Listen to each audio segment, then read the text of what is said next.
1991 में चर्चा रही आपकी टिकट, कैसे टिकट मिल पाई उसके बारे में बताइए। मुझे नहीं पता था।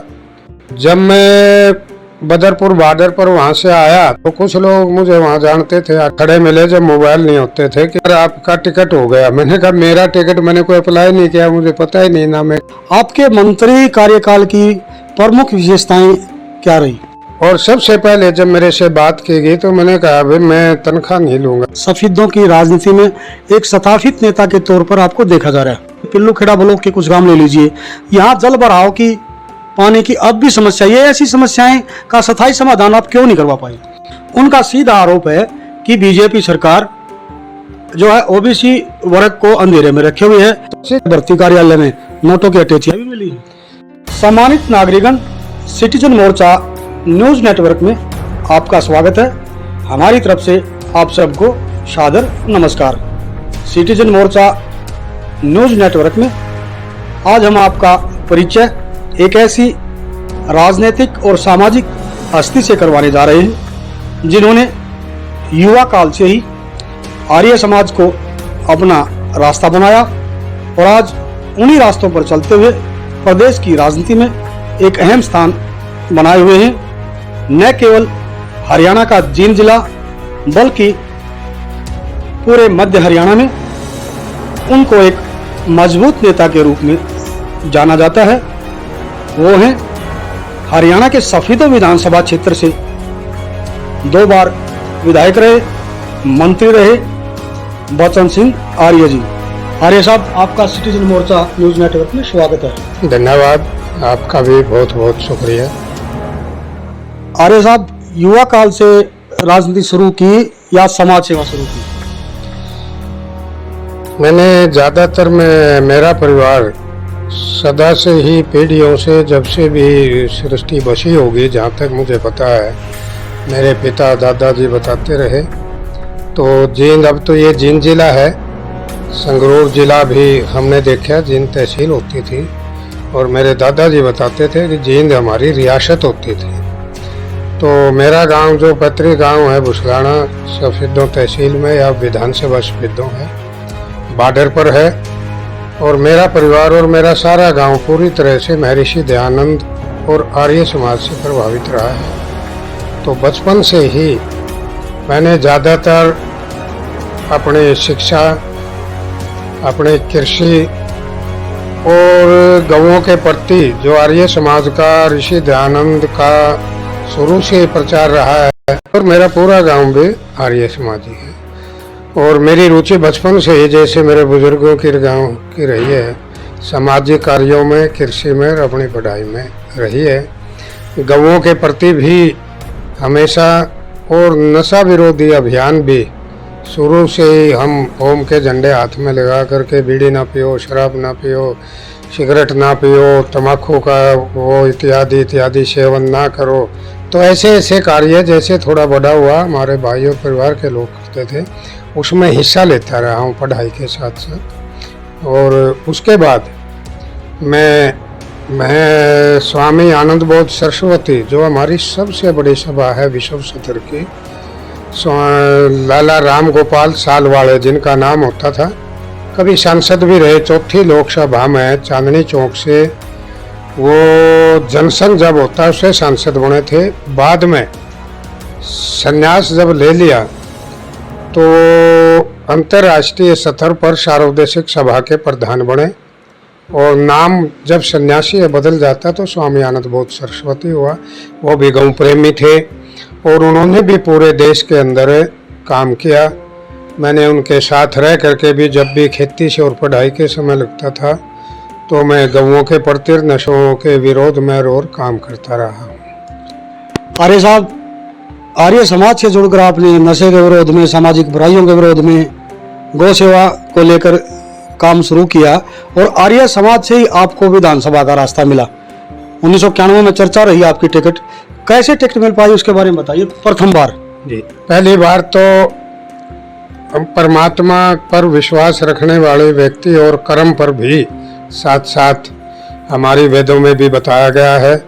भगवान कृष्ण भी आर्य, उन्होंने भी गीता में भी कर्म के बारे में बहुत जोर दिया है। और सृष्टि की रचयिता के प्रति भी एक पूर्ण विश्वास रहा है। जैसे मैं आर्य समाज के बारे में बताया, आचार्य बलदेव जी के साथ, स्वामी ओमानंद सरस्वती जी के साथ, स्वामी इंद्रवेश जी के साथ, और फिर विश्व सत्र के जो सभा थे उनके साथ काम किया। कभी दिल्ली चला जाता था, कोई आर्य समाज की ड्यूटी लगती तो उसमें काम करते। गौएं छटवाना, फिर नशों के खिलाफ अभियान, गांव आसपास जिला जींद में भी जगह जगह हम चलाया करते थे। पिताजी बड़े जमींदार थे, अच्छे वो थे, गरीबों को बसाने का भी काम अपनी ज़मीन दे करके किया हुआ है गांव में। मुझे नहीं पता था उस समय स्वामी आनंद बोध सरस्वती जो सार्वदेशिक सभा के अध्यक्ष थे, जिनका कार्यालय असफ अली रोड दिल्ली में है, जिनके शिष्य और साथी सहयोगी महर्षि धर्मपाल MDH वाला, सत्यानंद मुझाल जी, बाल दिवाकर हंस, बहुत लोग जिनका हम कह सकते हैं वो थे। मेरे से वो स्नेह रखते थे। एक बार 91 में हम किसी पार्टी में नहीं थे, सिर्फ आर्य समाज और अपने कृषि कार्य और नशो इत्यादि के खिलाफ काम करने। एक बार कांग्रेस के राजीव गांधी जी और माखनलाल फोतेदार जी, क्योंकि प्रभावशाली थे स्वामी जी, उनके पास आए थे जो देश और राष्ट्र के प्रति को सुझाव लेने। उनके समझ में पता नहीं क्या आया, वो एक बार उन्होंने मेरी कार्यशैली मेरे गांव में आकर के, यहाँ जिन जिले में आकर के देखी थी, तो उन्होंने एक पर्ची पर लिख करके मेरा नाम दे दिया। और मेरे को तो, हम तो आर्य समाज के आंदोलन में ही पलवल की तरफ में तो गया हुआ था, मारुति गाड़ी होती थी मेरे पास। तो जब मैं बदरपुर बॉर्डर पर वहाँ से आया तो कुछ लोग मुझे वहाँ जानते थे आर्य समाज के नाते, वहाँ खड़े मिले जब मोबाइल नहीं होते थे कि आपने तो वहाँ स्वामी जी से मिलना और आपका टिकट हो गया। मैंने कहा मेरा टिकट मैंने कोई अप्लाई नहीं किया, मुझे पता ही नहीं, ना मैं कोई मेंबर हूँ किसी पार्टी का। तो तब वो लोग आए मेरे पास, उन्होंने कहा कि आप चुनाव लड़िए। मैं चाहता हूँ कि ईमानदार छवि के नौजवान, देश प्रेमी और जो लोगों की सेवा कर सकें, आप मेरे परखे हुए, जचे हुए हो। जब मेरी उम्र 35 वर्ष थी तो उस समय मेरे को टिकट मिल गया। उस समय कांग्रेस के भजन लाल जी की सरकार थी और उन्होंने अपने मंत्रिमंडल में भी मेरे को स्थान दिया और कई महकमे चलाए। उसके बाद फिर लोगों ने मेरी कार्यशैली देखी, निर्दलीय भी मुझे 2004-05 में। आर्य साहब पहली बार टिकट मिली 1991 में, युवा अवस्था में विधायक बने, युवा अवस्था में मंत्री बने, 5 साल सरकार में मंत्री रहे। आपने जैसा बताया कई विभागों का प्रभार आपको दिया गया। आपके मंत्री कार्यकाल की प्रमुख विशेषताएं क्या रही? मेरे मंत्री काल में बड़ा भारी धार्मिक, आध्यात्मिक संतों के प्रचार सुनकर के सिस्टम को और आर्यवीर दल की ट्रेनिंग और ये सारी ली हुई थी। और जब मैं मंत्री बना तो उससे पहले मैं स्वामी आनंद बोध जी से मिलने आया था। बेटा तुम मंत्री बनने जा रहे हो, ऋषि ध्यान और स्वामी श्रद्धानंद जी के 2 चित्र लगा करके रखना। इन्होंने देश और राष्ट्र के लिए बहुत काम किया। मुख्यमंत्री जी मुझे बैठाने के लिए गए, 4थी मंजिल पर मेरा CM के साथ ही किला में मेरा कार्यालय था। तो पहले मैंने ओम और ये किया, चित्र लगाए। और सबसे पहले जब मेरे से बात की गई तो मैंने कहा भाई मैं तनख्वाह नहीं लूँगा, मेरे खर्च ही ज़्यादा नहीं है, सरकारी गाड़ी मुझे मिल गई, अच्छा पैतृक ज़मीन जायदाद भी बहुत है, मगर मैं कहीं होटलों में ठहरता ही नहीं, सादा खाता हूँ एक सब्जी से, और बीड़ी सिगरेट शराब इत्यादि इत्यादि मेरे परिवार से दूर है। तो मैंने 5 साल के दौरान कभी मंत्री वाली तनख्वाह नहीं ली। प्रेस में भी लोग दे देते थे, 1 रुपया मैंने तनख्वाह का लिया और ये पैसा जो है जनहित में गरीब लोगों के लिए लगा दिया जाए, ये मेरे अंदर के भाव थे, कोई बढ़ाई के लिए बात नहीं थी। और फाइल निकालने जाता था, नहीं तो ज़्यादा समय अपने इलाके में सफेदों में लगाता था या फिर प्रांत में जहाँ जहाँ भी। उस समय भी मैंने नशे के खिलाफ में बोलता था, अपने हलके में भी उसमें भी ये मैंने किया। उस समय यहाँ पर मंत्रिमंडल में जींद से कहीं थे, मांगेराम गुप्ता जी, चौधरी वीरेंद्र सिंह, चौधरी शमशेर सुरजेवाला और मैं बचन सिंह आर्य, हम सारे मंत्रिमंडल में थे। तो मैं सब में छोटा उम्र में था, जवान भी था। और जुलाने से लोकदल का विधायक बना था उस समय, बादल जी बने थे, उस समय मुख्यमंत्री जी ने कहा कि भाई नौजवान है, ईमानदारी से काम करता है, हिम्मत है काम करने की, तो जुलाना का भी प्रभार मेरे को दिया गया था। मैं वहाँ पर आया करता था, महीने में 2 बार लोगों की समस्याएं वहाँ के रेस्ट हाउस में बैठ करके सुनता था। मुख्यमंत्री की सभा भी उस समय शायद 56 गांव कुछ होते थे, पूरा जुलाने का दौरा भी किया, वहाँ के विकास कार्य भी किए। अपने यहाँ पर भी मैं सफेदों में अगर एक एक विकास कार्य गिनवाने लगूं तो लंबी श्रृंखला है। नहीं, सफेदों की राजनीति कर रहे हो, सफेदों में 2 बार आपको प्रतिनिधित्व और दोनों ही बार सरकार में रहे जी। जब निर्दलीय विधायक बने जब भी सरकार में थे और मंत्री बने तब भी सरकार में थे। तो सफेदों में जो विकास के जो बड़े अध्याय जिन्हें हम कहें उनके बारे में बता दीजिए। उनके बारे में तो सफेदों में जैसे स्टेडियम, राजबाग है, इरिगेशन मिनिस्टर को 2 बार, तो मैं 1 बार कैप्टन अजय जी थे, उनको लेकर के बहुत बड़ा राजबाग, कई गाँव के मलार इत्यादि का वो निकलवाया, जो लोग आज तक भी वहाँ को बोलते हैं सूखा इलाका था। दूसरे पहले हमारे साथी मंत्रिमंडल में थे जगदीश नेहरा जी, उनको लेकर के पिल्लू खेड़ा बराव में कलावती गांव और दूसरे थे, उनका भी इलाका बिल्कुल सूखा पड़ा था। आसपास के गांव में वहां से मोरी, बड़ी मोरी लगवा करके रजबहा निकलवाया। उस समय 2-3 बड़े बड़े स्टेडियम जिनकी जरूरत थी वो करवाए। वहाँ पर उस समय में जो बड़ी आप बात कह रहे हो, तो वहाँ का जो कॉलेज इत्यादि हैं वो वहाँ पर उनको लेकर के हम चले हैं। कितनी मतलब जैसे छोटी छोटी बातें, सड़कों की तो कोई गिनती नहीं, कच्चे रास्ते थे, आज से 30 साल पहले की बात है। 60-70 सड़कें तो मेरे याद है, अब भी ध्यान है मेरे, जो मैंने उस समय मांग करके मुख्यमंत्रियों से करवाए। तो अनेकों और दूसरे कार्य हैं, लंबी श्रृंखला है काम करने का था। गरीब समाज के लिए, गरीब बच्चों के पढ़ाई के लिए मैंने अपना भी अपनी ज़मीन एक कमेटी बना करके गांव बुसलाना में आर्य वैदिक पब्लिक स्कूल, बच्चों की मुफ्त की पढ़ाई जिनसे फीस नहीं ली जाती, वो भी वहाँ पर चालू कराया।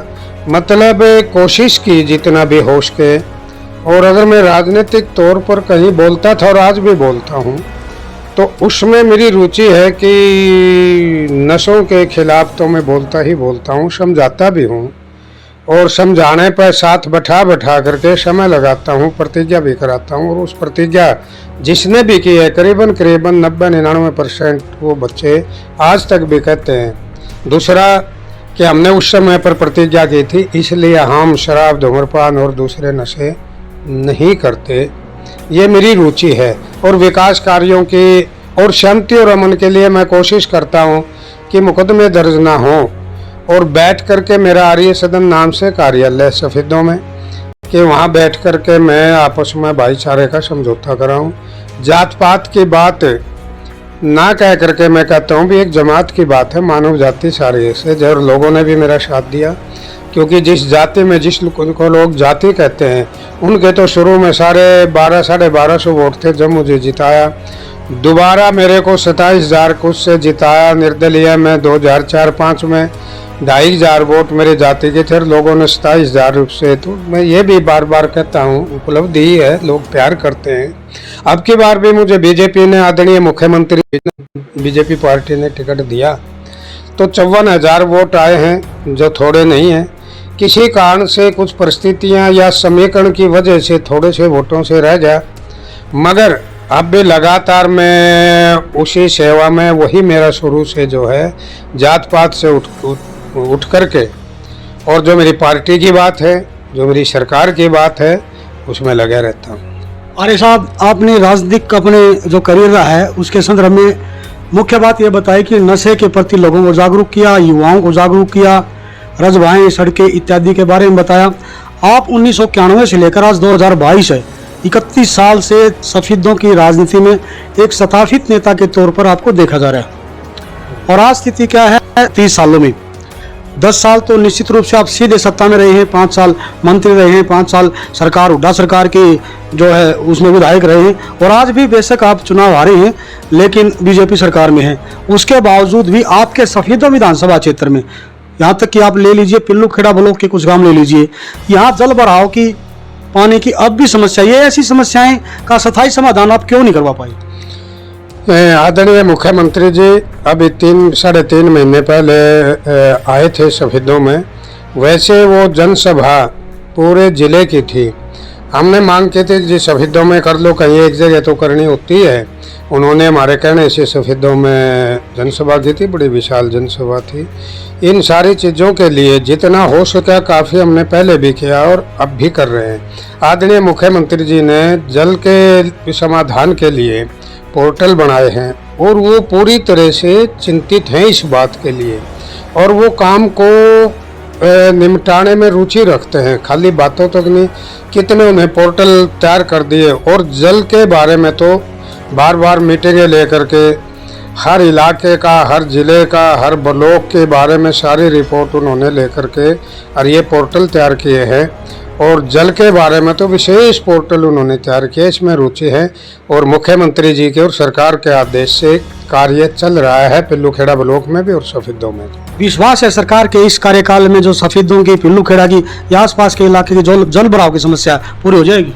मुझे पूरी उम्मीद है। जो कार्यशैली आदरणीय मुख्यमंत्री जी मनोहर लाल खट्टर जी की है, जो एक ईमानदार नेता है और जात पात से ऊपर उठ करके जमात की बात वो करते हैं और एक क्षेत्र की बात को छोड़ करके वो पूरे हरियाणा में समान विकास करा रहे हैं और कर्मठ हैं, लगे रहते हैं हर समय। उनकी कार्यशैली को देखकर मुझे लगता है कि इस समस्या का समाधान जरूर होगा। आर्य साहब, आप कांग्रेस सरकार में मंत्री रहे, अगली कांग्रेस सरकार में भी आपकी हिस्सेदारी थी, कांग्रेस पार्टी में आपका अच्छा कद माना जाता था, उसके बावजूद भी आखिर क्या परिस्थितियां रही? दर्शक जानना चाहेंगे कि आपको क्यों कांग्रेस पार्टी छोड़नी पड़ी और फिर बीजेपी में आना पड़ा। ऐसा है दिलेर जी, परिस्थितियां होती हैं। मैं जहाँ रहा हूँ इज्जत से रहा हूँ, ये मेरे बस की बात नहीं है कि जहाँ मैं रहा हूँ आज उनकी निंदा करूँ। आप कहेंगे कि वहाँ पर क्या था कि जब वहाँ था तो वो भी इज्जत करते थे, जो काम में लेकर के जाता था, जितनी मेरी कैपेसिटी थी वो काम करते थे, होता था। मगर वर्तमान में मेरी कोई नाराजगी उनसे नहीं हुई या उन्होंने मुझे ये नहीं कहा कि आपको टिकट नहीं देंगे। बात टिकट की उसकी नहीं थी।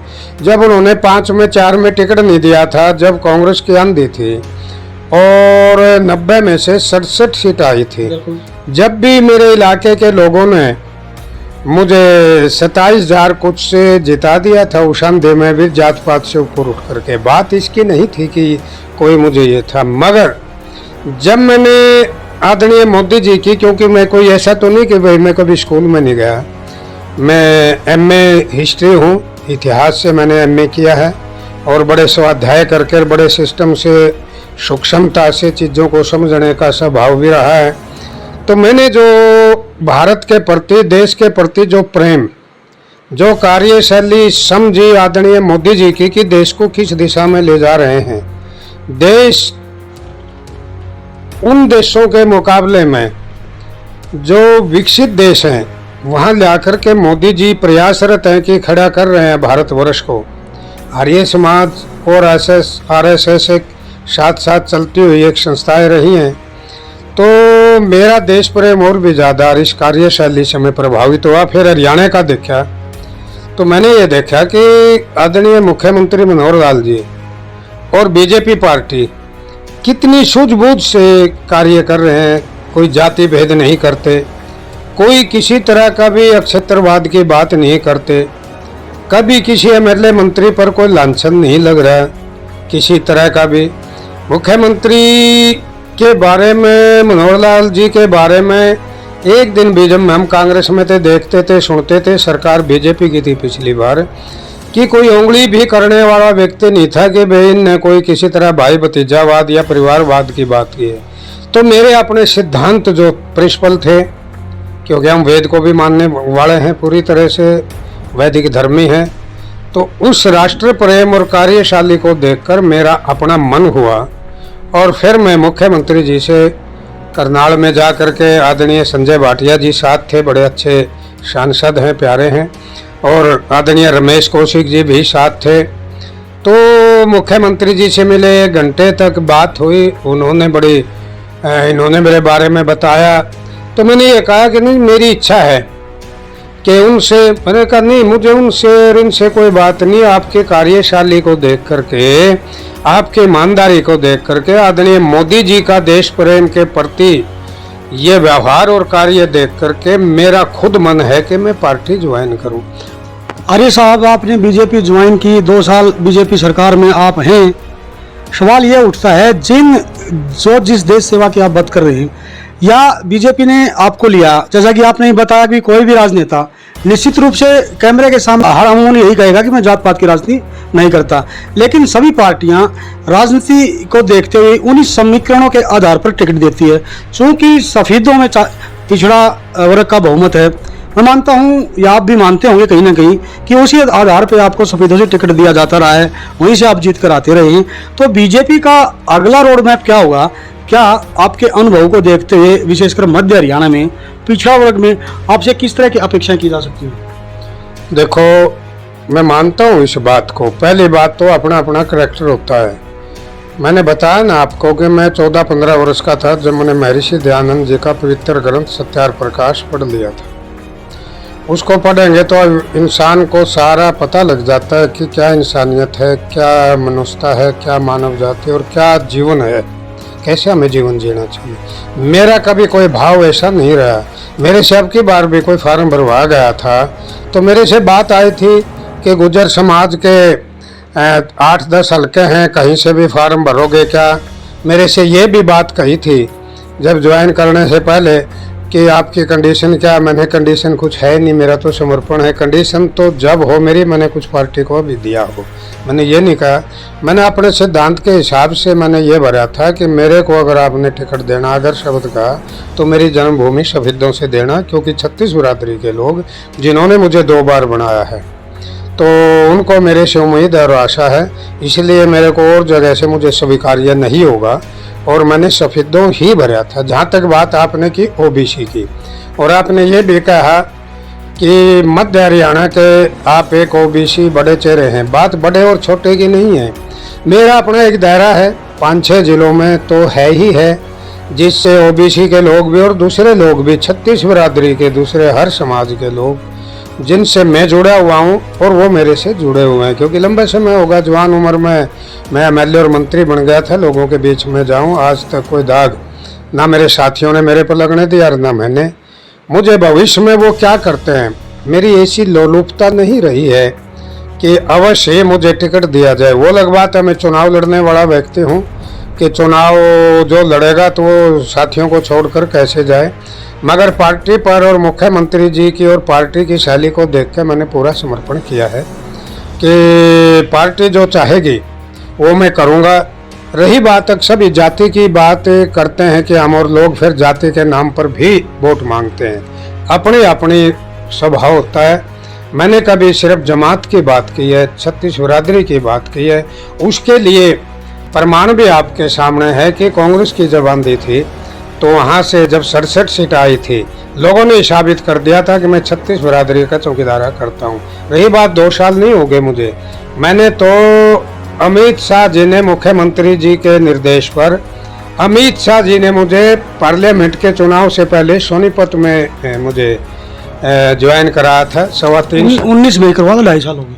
हाँ, सोनीपत में किया था आपने? सोनीपत में किया था, 2.5-3 वर्ष हो गए मुझे।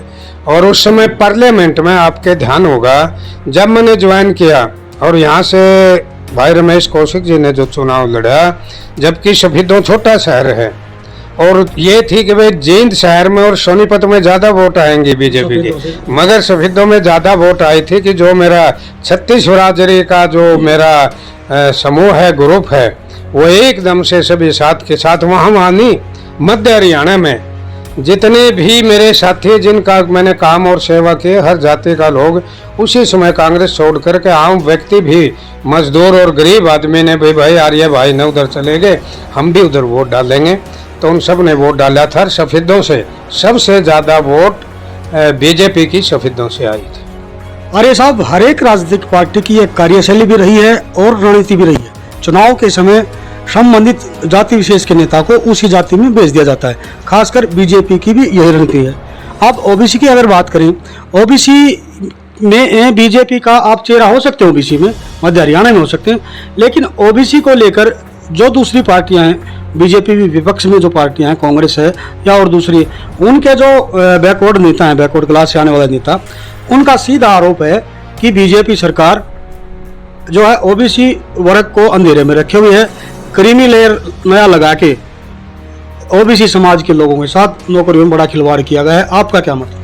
बहुत सी चीजें ऐसी है जो विपक्ष जो है ना, जो कोर्ट के मैटर या दूसरी चीजें हैं, उनको तोड़ मरोड़ के पेश करने की बात है। जहाँ तक हरियाणा की बात है, जहाँ तक यहाँ पर देखो कितने बीसी ओबीसी के, हमारे गुहाना से रामचंद्र जांगड़ा जी को राज्यसभा की सीट दी गई है, हमारे कंवरपाल गुर्जर जी को वहाँ से मंत्री बनाया हुआ है, हमारे एसएससी के जो चेयरमैन हैं भोपाल सिंह खदरी, चेची भोपाल सिंह जी, भोपाल खदरी लिखते हैं वो, उन्होंने उनको यहाँ पर कितने गिनवाऊँ में कि उन्होंने बीसी और ओबीसी को बहुत महत्व दिया। आर्य साहब, ये राजनीतिक टिकट की एमएलए विधायक की बात नहीं है, बात है आम समाज जो ओबीसी वर्ग का समाज है, नौकरियों में भेदभाव के आरोप लग रहे हैं। करीमी लेयर ने तो कहते हैं कि ओबीसी समाज की कमर ही तोड़ दी। बहुत सी चीज़ें विपक्ष अपने अपने ढंग से कहते हैं, मगर जो बीसी समाज है, ओबीसी समाज है, जिसको सारे मिलकर के कहते हैं, वो इतना ज़्यादा खुश है। कितने बच्चे देखे, आप भी देखते हो, जिनको बिना पर्चे खर्चे के कैसे वो बच्चे लगते हैं। कितने गरीब बच्चे मेरिट के आधार पर, ग्रुप डी के आपने देखा था पीछे निकली जी, जो सोच भी नहीं सकते थे। लेकिन आर्य साहब, उसी भर्ती कार्यालय में नोटों की अटैचियां भी मिली। मुझे तो मेरी जानकारी में तो ऐसी कुछ बात है नहीं, हो सकता विपक्ष ने कोई बात उठाई हो, मगर मुख्यमंत्री बहुत ईमानदार है।